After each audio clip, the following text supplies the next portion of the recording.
Hi, my name is Genadyne, and God has been chasing me my entire life. I could feel it. I was baptized as a baby, and my family always had faith. I knew right from wrong, and I knew to treat others with respect, to have good morals and values, but something was missing. There was a hole, and I kept longing for something more.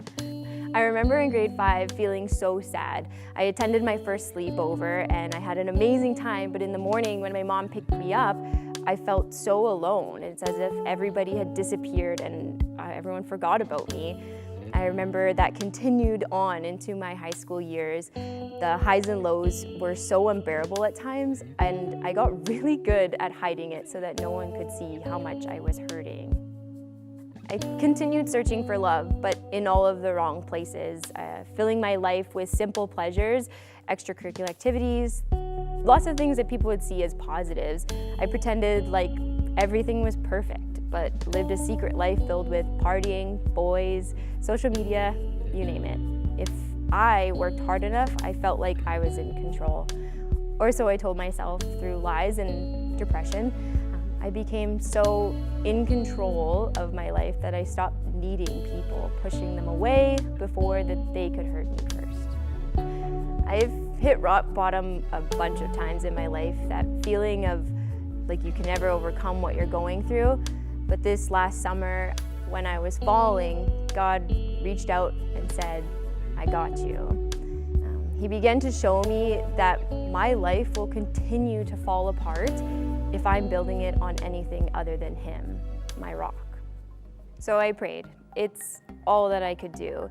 I cried myself to sleep for weeks, begging God to be my only want and desire. I begged Him to strip me of everything I ever thought I needed and replace it with more of Him and His perfect plan for my life. And He did. He is so incredibly faithful. Jesus says in 2 Corinthians 12, 9 through 10, "My grace is sufficient for you, for my power is made perfect in weakness.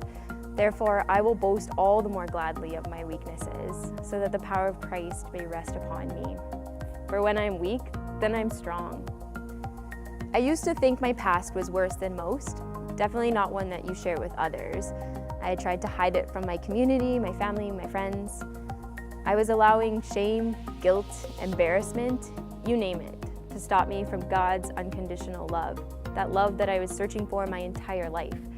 I was scared that if I shared my story, that others would judge me. But the truth is, Jesus took that upon Himself when He died on the cross, allowing me to live a life of freedom through His amazing grace.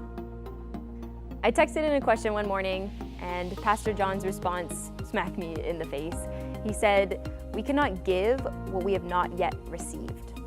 And that's God's truth. In 1 John 4:19, it says, "We love because He first loved us." So what more could I possibly ask for? He died on the cross, taking away sin so that I could live. Because of this truth, I want to love Jesus for the rest of my life. He has been so faithful. He is my Savior, my rock, and where I want to build my life. He has taken away all of the pain and all of the sadness, and He has filled that with love and just deep-rooted purpose in Him and who He is.